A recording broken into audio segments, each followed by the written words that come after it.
The current atmosphere of the trade war is what they call the negotiation season, when different countries have to go in and negotiate with the United States and Donald Trump, right? But there's one thing. If anyone negotiates and gives in to the US on everything, offering all sorts of promotions or concessions to America, it's basically a recipe for disaster. And the people who end up suffering the most are always the citizens. In this clip, I came across a negotiation by the Japanese Prime Minister and felt like, wow, this is exactly how it should be. It's something that made me genuinely happy for the Japanese people, so I wanted to share it with you. As for China, which is a direct competitor to the United States, they're fighting back in every way possible. They're fighting on all fronts and honestly don't really care about the US that much anymore. However, the United States has declared a trade war on this scale. If you ask how the US economy is doing, I can tell you it's not good. But the United States is still the #1 country in the world. They have a solution, which is introducing new investment products that attract money from abroad and all over the world. You could say you buy it in this lifetime and get returns all the way into the next. You really have to watch this video until the end. And if you enjoy this kind of content, please support the Send Money Monster channel so we can keep sharing content like this freely by using this QR code. Thank you in advance. Or if you can't scan, if scanning isn't convenient, that's totally fine. You can also support the Send Money Monster channel by hitting the subscribe button. If you've already subscribed, thank you so much. No need to do it again.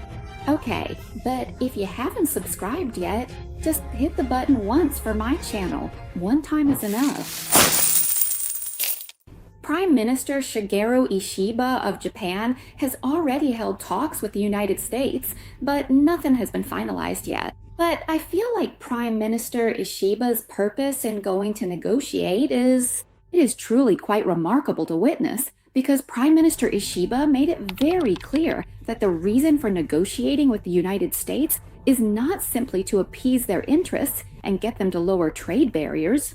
It is not just about that at all. He went to negotiate for the absolute greatest benefit of the Japanese people. Prime Minister Ishiba made it very clear and stated quite explicitly that the Japanese people must survive. He also said that if, in these complex negotiations, we have to accept every single demand from the United States, then we will find ourselves completely unable to safeguard any interests for our own people at all. For example, the United States says that they produce rice. They want to export more rice and want Japan to buy more rice from the United States. But Prime Minister Ishiba clearly said that Japanese farmers are already producing rice. And we don't even need more rice from the United States. Most importantly, we have to protect Japanese farmers so they can continue to make a living on this land. And the United States had another proposal, which was that since America manufactures cars, they want Japan to... So could you increase imports of cars from the United States? On this point, Japan was flexible and said that increasing imports of cars from the United States was possible. However, America would have to export cars from the US to Japan and make sure they meet Japan's strict safety inspection standards as well. Because Japan also needs to protect the safety of Japanese consumers. And the United States had another point, which was, well then, can Japan pay more for protection? Prime Minister Shigeru said about the increased protection costs that even though the United States has set up military bases or weapons depots in Japan, more than 20,000 locations, when it comes to paying more for protection, Prime Minister Shigeru said no, he didn't want to pay extra. He probably shouldn't pay more because paying extra doesn't actually get anything more out of it, right? Pretty bold, isn't it? It's something that when you hear it, you really feel happy for the Japanese people, that their leader is protecting their interests. Protecting the safety of the Japanese people to that extent? Let's get back to the general situation of the global trade war. Right now, I have to say, the trade war is forcing every country to pick a side. Because while Donald Trump is using America's power to pressure every country to come to the negotiating table and accept the terms set by the United States, China isn't just sitting back. China has come out and warned other countries not to simply accept all of America's offers so easily, because it will make every country have to pay more money. And China also said that they hope, especially for the smaller countries that have to negotiate with the United States, that they will be able to continue protecting their own interests. And China also said that if any country negotiates and accepts an agreement from the United States to cut off trade with China or to further restrict China in any way, China made it clear that they will retaliate. Honestly, if you ask about the United States, Donald Trump, was he really that tough on China? At this point, maybe it's not quite like that anymore, because there was a sudden glimmer of hope from Donald Trump, who said that, honestly, America is ready to sit down and negotiate with President Xi Jinping, so will you come? But China didn't respond. They still refused to join negotiations with the United States. Do you know why? Because China said there won't be any negotiations if they don't know what topics will be on the table at the meeting the US wants to set up. We need some time to think and prepare, right? It's not like you just show up, sit at the table, and negotiate everything in that short amount of time. What China is doing right now isn't just fighting against the United States. It's also about defending themselves by trying to establish free trade area agreements, or FTAs, with various countries, sometimes guaranteeing resources as part of trade deals that are win-win for both sides, or offering benefits in terms of China investing in those countries. So let's take a look at what China would actually use to compete if it really wants to gather global partners, especially against a country with the world's #1 economy and the US dollar as the most powerful financial weapon. The website Visual Capitalist created this infographic, which shows just how much and how quickly China's trade has expanded since the year 2000. 2000 was the year China joined the WTO. The area representing China's trade is shown in red. The red areas represent countries where China is the #1 trading partner. Meanwhile, the blue areas represent the United States.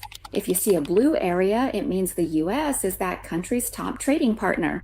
As you can see, since the year 2000, most of the symbols on the world map were blue, meaning they belong to the United States. But from that on, up to 2024, most of the world's major trading areas have turned red, with China becoming the #1 partner. If you look back to the year 2000, this data comes from the US Census and China's customs. In the year 2000, the total trade value of the United States worldwide was $2 trillion US. At that time, it was 4 times bigger than China's back in 2000. China's trade value was still only $470 billion US. But 24 years later, if you compare the monetary value between the United States and China, the trade value of the United States is still higher than China's. Right now, the US trade value is at $6.2 trillion US. Meanwhile, China's trade value is a bit lower at $5.3 trillion US. But if we compare growth after 24 years, the total global trade value of the United States grew by 167%, which averages out to 4.2% per year. That's actually pretty good. But China managed to do even better, by a lot. Because back then, China started out small, right? So over those 24 years, China's trade grew by as much as 1,200%, or an average of 11.3% per year. Notice how that growth rate is significantly more rapid than in the United States? That is exactly why China has become the primary and leading trading partner for so many countries around the world. Just look at all of those highlighted red areas on the map. This data means that cutting off trade with China is basically cutting off access to a huge amount of resources, supply chains, materials, and all sorts of production equipment. At the very least, even if it's not forever, if you cut ties with China, the supply chain will be disrupted. At the very least, it would last for a while. Whether it's short-term or medium-term, as I mentioned, both China and the United States are waging a trade war, basically forcing each country to have to pick a side. But there are some countries that feel extremely awkward about having to choose sides. They have to love China, but they also have to really love America just as much. These are the countries that serve as manufacturing bases for China to export goods to the United States. Thailand is included too, but the country that feels the most awkward is the one that's the biggest manufacturing base for China to export to the United States. That country is Vietnam. According to data from the Henricks Foundation, China has made foreign direct investment, or FDI, in Vietnam in as many as 85 projects, totaling around 20 billion US dollars. This investment has created about 200,000 jobs in Vietnam, so Vietnam really can't afford to complain to China about this. Because even though Vietnam serves as a manufacturing base for China, it actually gets more money from the United States. That's because the goods they produce are exported to America. Every year, Vietnam exports nearly 150 billion US dollars worth of goods to the United States. That's equivalent to 30% of Vietnam's GDP. China does this with many countries. From 2016 to 2023, China expanded its manufacturing base to many countries, with as many as 4,900 projects, totaling up to 690 billion US dollars. And all these investments have created 1.5 million jobs worldwide. So making a fuss with China is pretty tough too. As for the United States, the trade war that Donald Trump started against China has been going on since his administration. Since around 2017 or 2018, it just kept increasing. They started by raising tariffs on Chinese goods by 10%, then 20%, then 54%, and now in this administration, it's up to 104%, 145%. Most recently, it's 245%, you know? If they impose a 245% tariff on China, that would mean products imported from China into the United States would instantly become 3 times more expensive. Just like that. This is basically the same as telling China, let's break up. It got to the point where China's Minister of Finance came out and said, no matter how much the United States raises tariffs on China, it won't affect our economy anymore. It's already past that point. And just know that this action by the United States will go down as a joke in the history of the world economy. Wow, a 245% tariff is really a huge amount, right? So I went to check and see, well then, and just how much trouble will America be in, right? So I looked up the data to see how much the United States imported from China last year. According to data from the Census Bureau, in 2024, the United States imported goods from China worth as much as $438,947 million. If they slap a 245% trade tariff on China, that's the number before adding anything else. The goods that were imported last year, if we assume they'll be imported again this year, will have to cost at least 2.5 times more. But if you add in other factors, it's probably going to be about 3 times more, roughly speaking. This caused investors to panic. The S&P 500 dropped from 6,100 points down to 5,200 points. And investment strategists from Bank of America have also issued a warning to sell U.S. stocks until the trade war ends or until the S&P 500 drops to 4,800 points. The current economic situation in the United States is like standing on the edge of a cliff, with the economy not doing well at all. On top of that, interest rates are still high, and it seems like Jerome Powell doesn't want to lower them either because the economy isn't doing well. Debt is high, and the deficit is still high too. Inflation is also high. How can we possibly lower interest rates? This situation has led President Donald Trump to openly and publicly state that he is not at all happy with the overall performance of the current chairman of the Federal Reserve, Jerome Powell. In fact, Donald Trump even went so far as to give Jerome Powell a specific nickname, Mr. Too Late, meaning whatever he does, it's always too late. And he even wants to remove Jerome Powell from his position before his term ends in 2026. Jerome Powell, however, insists that the policy interest rate can't just be lowered whenever you want. Because right now, the budget deficit is still high, and inflation is still high as well. Plus, with the monetary policies of the United States, or rather Donald Trump's policies, combined with the current global turmoil, The US just isn't in a position to lower its policy interest rate yet. And right now, the bond yield on the US 10-year Treasury has surged, a huge jump.